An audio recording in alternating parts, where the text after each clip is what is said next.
नमः शिवाय। स्वागत है आप सभी का आज के इस वीडियो में।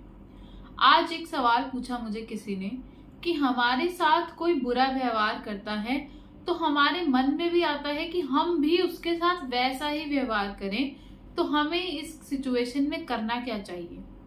सबसे पहले आप ये समझ लीजिए कि अगर आपके साथ कोई बुरा कर रहा है तो आपका नेचुरली मन करेगा ही कि आप भी उसके साथ वैसा ही करें। ये एक नॉर्मल ह्यूमन टेंडेंसी है। बट अगर आप इससे पार जाकर समझें कि जिसने आपके साथ ऐसा किया वो तो वैसा ही है, अब क्या आप भी उसके साथ वैसा ही बनना चाहते हैं। कोई एक है जिसमें उतनी समझ नहीं है पर आप में उतनी समझ है। आपको पता है कि आप किसी के साथ लड़ने जाएंगे तो उससे आपका ही नुकसान होगा, चाहे वो टाइम का वेस्टेज हो, चाहे वो एनर्जी का वेस्टेज हो, किसी भी तरह से नुकसान तो आपका ही है।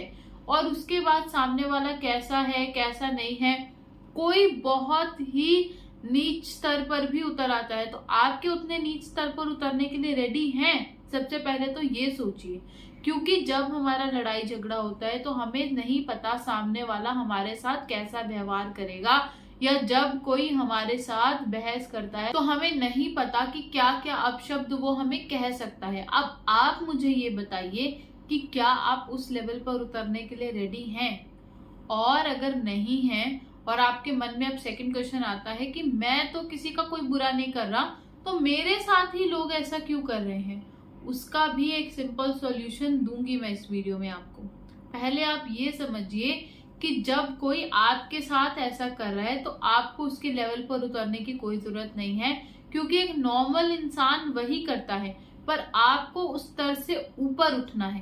क्या आप ऊपर उठना चाहते हैं, या फिर जो दुनिया कर रही है आप वही करना चाहते हैं? अगर वही करना चाहते हैं तो आप ये वीडियो स्किप कर सकते हैं, पर अगर उनसे कुछ अलग बनना चाहते हैं तो ये वीडियो को एंड तक देखिए।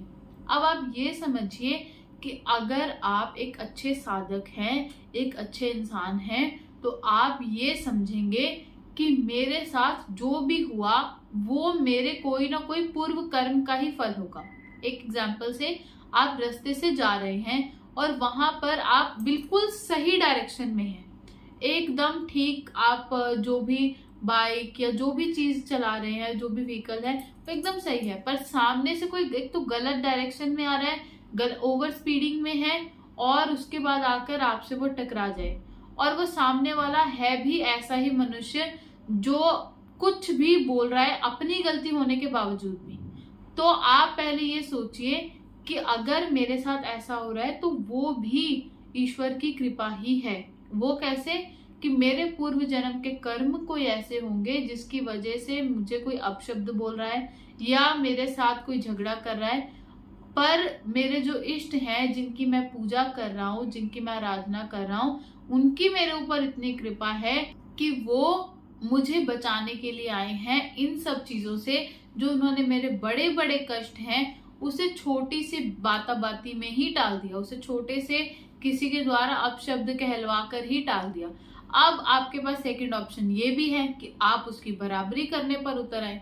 अब अगर आप बराबरी करने पर ही उतर आते हैं, आपको ये लगता है कि सामने वाला उतना बलशाली भी नहीं है, पर आप तो बहुत ज्यादा पहुंच रखते हैं, बहुत ज्यादा शक्ति रखते हैं, तो आप अपने शक्ति का प्रदर्शन कीजिए।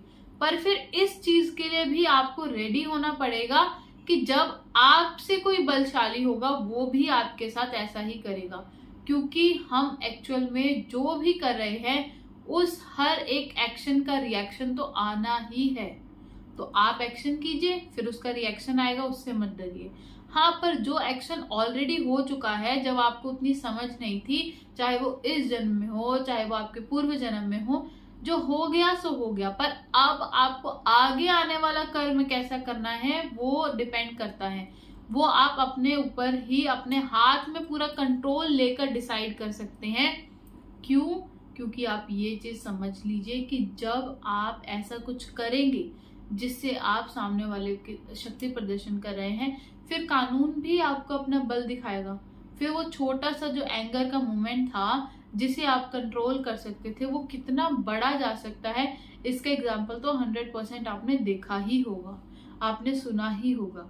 तो आप डिसाइड कीजिए कि आप अपनी लाइफ को और ज्यादा, जो ऑलरेडी आपको लग रहा है कि उलझी पड़ी है, उसे और उलझाना चाहते हैं, या कुछ मिनट की पेशेंस से उस सिचुएशन से निकल कर जाना चाहते हैं।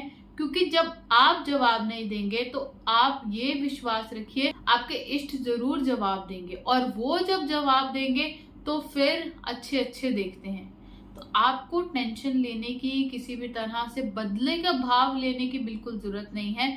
अगर आप अपनी लाइफ में कुछ अच्छा करना चाहते हैं तो सिर्फ एक ही चीज कीजिए, ज्यादा से ज्यादा भजन कीजिए। जो भी हो रहा है उसे बस एक तरह से कहते हैं ना कि एक दर्शक बनकर देखिए।